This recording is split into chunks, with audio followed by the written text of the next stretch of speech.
Election code వచ్చిన సందర్భంగా ZP సమావేశాలు జరగలేదు. అలాగే అంతకంటే ముందు సెప్టెంబర్ అక్టోబర్ నుంచి కూడా ఎమ్మెల్యే ఎలక్షన్స్ కోడ్ రావడం, ఎమ్మెల్యే ఎలక్షన్స్ ఉండడం, ప్రభుత్వం మారడం, వీటన్నిటితోటి కూడా మధ్యలో కేవలం ఒక్కసారి మాత్రమే జెడ్పీ సమావేశం జరిగింది. అలాగే కాలపరిమితి పూర్తవుతా ఉంది.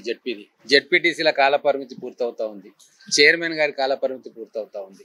వీడ్కోలు సమావేశంగా ఈరోజు పెండింగ్ లో ఉన్నవన్నింటిని కూడా ఆమోదం చేసుకోవడం, అందరు సభ్యులు కలిసి ఈ వేదిక ద్వారా 5 సంవత్సరాలు కలిసి పనిచేసిండ్రు. అందరూ కలిసి ఫేర్వెల్ గా కలిసి మనసు విప్పి మాట్లాడుకొని భోజనం చేసి పెండింగ్ అన్ని కూడా కార్యక్రమాలు పూర్తి చేసుకుందామన్న సదుద్దేశంతో చైర్మన్ గారు, సిఇఓ గారు కలిసి అందరి ఆమోదంతో జెడ్పీ సమావేశాల తేదీ ప్రకటించడం జరిగింది. ఎమ్మెల్యేలు కూడా, అమెరికాలో ఉన్న వాళ్ళు కూడా ఈ జెడ్పీ సమావేశంలో హాజరు కావడానికి వచ్చింది. మా కాంగ్రెస్ ఎమ్మెల్యేలో మేము ఉన్నాం ఇక్కడ. అలాగే నిన్న మొన్న జరిగిన స్టాండింగ్ కమిటీ సమావేశాల్లో కూడా జెడ్పీటీసీలు వచ్చి పాల్గొన్నారు. మరి ఈ రోజు సడన్ గా ఎందుకు వాళ్ళు బాయ్కాట్ చేయాలనుకుంటున్నారో అది ఎవరికి అర్థం కాదు. మేము అనుకునేది ఏంటంటే జెడ్పీటీసీలకు రావాలని ఉన్నా హైదరాబాద్ నుంచి ఫోన్ రావచ్చు, అందుకే వీళ్ళు రాలేదని.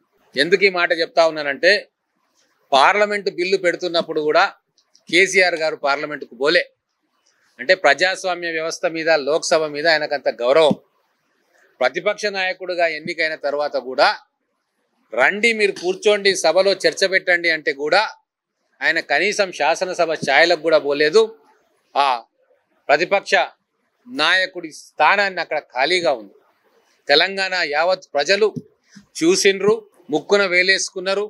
కేసీఆర్ గారి పనితీరును, బీఆర్ఎస్ పార్టీ యొక్క ఆలోచన విధానాన్ని, పనితీరును అనుకున్నారు. ప్రజాస్వామ్య విలువల పట్ల వీళ్ళకు నమ్మకం లేదు అని చెప్పి తీర్మానించుకొని ఈ పార్లమెంట్ ఎన్నికల్లో ఒక్క సీటు కూడా వాళ్ళకి ఇయ్యలే. ఎందుకు అంటే తెలంగాణ బిల్లులో కూడా కేసీఆర్ గారు పార్లమెంటుకు పోలేదు కదా. ఈ నాయకులకు పార్లమెంటుకు పంపిస్తే వాళ్ళు విందులు వినోదాలు తప్ప పార్లమెంటు కార్యక్రమాల్లో వాళ్ళు పాలు పంచుకోరు అన్న నమ్మకం తోటి పార్లమెంట్లో వాళ్ళు ఎవరిని కూడా గెలిపియలే. తెలంగాణలో 0 సీట్లు వచ్చినాయి. అలాగే శాసనసభలో కూడా కేసీఆర్ గారు శాసనసభకు పోలే.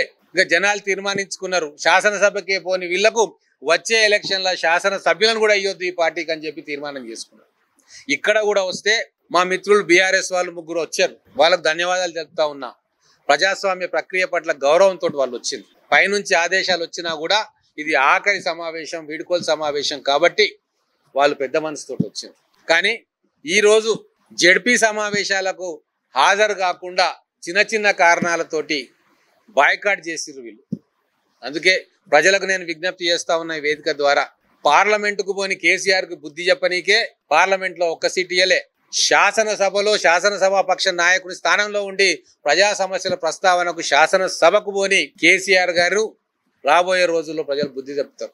అట్లనే స్థానిక జెడ్పీటీసీలుగా ఉండి జెడ్పీ సమావేశానికి రాని వీళ్లను ఖచ్చితంగా రాబోయే స్థానిక సంస్థల ఎన్నికల్లో సభకు రాని వీళ్లకు ఖచ్చితంగా ప్రజాక్షేత్రంలో ప్రజలు సమాధానం చెప్తారు. ఇక్కడ జెడ్పీ చైర్మన్ గారు గత 5 సంవత్సరాలుగా అందరినీ కలుపుకొని పోయి ప్రేమగా ఈ 5 సంవత్సరాలు ఎటువంటి ఇబ్బందులు లేకుండా ఈ సమావేశాలను నిర్వహించారు.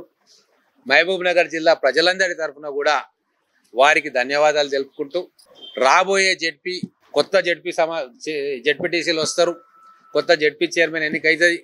మరి రిజర్వేషన్స్ ఉంటాయా, తీస్తారా, ప్రభుత్వం నిర్ణయం తీసుకుంటుంది. వచ్చే జెడ్పీ సమావేశాల నుంచి ఖచ్చితంగా మా ప్రభుత్వం ద్వారా నిర్ణయాత్మకమైన ప్రజాస్వామ్య పద్ధతిలో ఈ జెడ్పీ సమావేశాలు జరుగుతాయి. మేము గౌరవ ముఖ్యమంత్రి గారిని కూడా మా జెడ్పీ చైర్మన్ గారితో మిగతా వారితో కోరుతాం. వచ్చే జెడ్పీ ప్రభుత్వ సహాయం ఉండేటట్టుగా, జెడ్పీకి వచ్చే ఫండ్స్ విషయంలో కూడా గత ప్రభుత్వంలో కాకుండా ఫండ్స్ విడుదలను కానీ, ఫండ్స్ కేటాయింపు కానీ, నిధుల విడుదల కూడా జెడ్పీటీసీలకు, ఎంపీటీసీలకు, ఎంపీపీలకు సరిపోయినన్ని నిధులు రాష్ట్ర ప్రభుత్వం ద్వారా కూడా వారికి ఇవ్వాలి అని చెప్పి మేమందరం కూడా ముఖ్యమంత్రి గారికి, మంత్రివర్గ సహచరులకు కూడా మేము చెప్పదలుచుకున్నాం.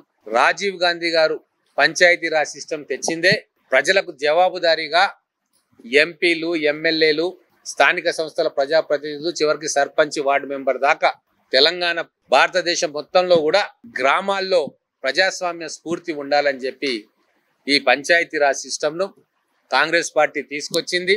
దాన్ని ఇంకా మరింతగా ప్రజల్లోకి చేరువ చేసింది స్వర్గీయ రాజీవ్ గాంధీ గారు. ఇప్పుడున్న కాంగ్రెస్ ప్రభుత్వం కూడా రాబోయే రోజుల్లో గ్రామ స్థాయిలో పంచాయతీరాజ్ వ్యవస్థలను పటిష్టం చేయడానికి అన్ని నిర్ణయాలు కూడా తీసుకుంటది. ఒకవేళ ఏదైనా అడ్డంకులు ఉంటే చట్టంలో, శాసనసభలో ఆ సవరణలు కూడా చేయాలని చెప్పి మేమందరం ముఖ్యమంత్రి గారికి విజ్ఞప్తి చేసి ఆ కార్యక్రమం చేస్తాం. ఈరోజు కోరం లేకుండా ఉండాలని ప్రయత్నం చేసిండ్రు. వాటన్నింటినీ కాదని వచ్చిన మా మిత్రులు ఎంపీపీలకు ధన్యవాదాలు తెలుపుకుంటూ, ప్రజాపాలన వచ్చింది కాబట్టి వచ్చే జడ్పీ సమావేశాలు సహృద్భావ వాతావరణంలో ప్రజా సంక్షేమం మీద దృష్టి పెట్టి ఇక్కడ అనేక చర్యలు తీసుకోవాలని కోరుకుంటూ, సిఇఓ గారు కూడా ఉన్నారు. ఇప్పుడు వచ్చే జడ్పీకి వారే సిఇఓగా ఉంటారని చెప్పి ఆశిస్తా ఉన్నా. రాబోయే రోజుల్లో అందరం కలిసి ప్రజాస్వామ్యాన్ని మళ్ళీ బ్రతికించుకుందాం. దీంట్లో అన్ని పార్టీలు కూడా సహకారం చేయాలని చెప్పి కోరుతా ఉన్నాం.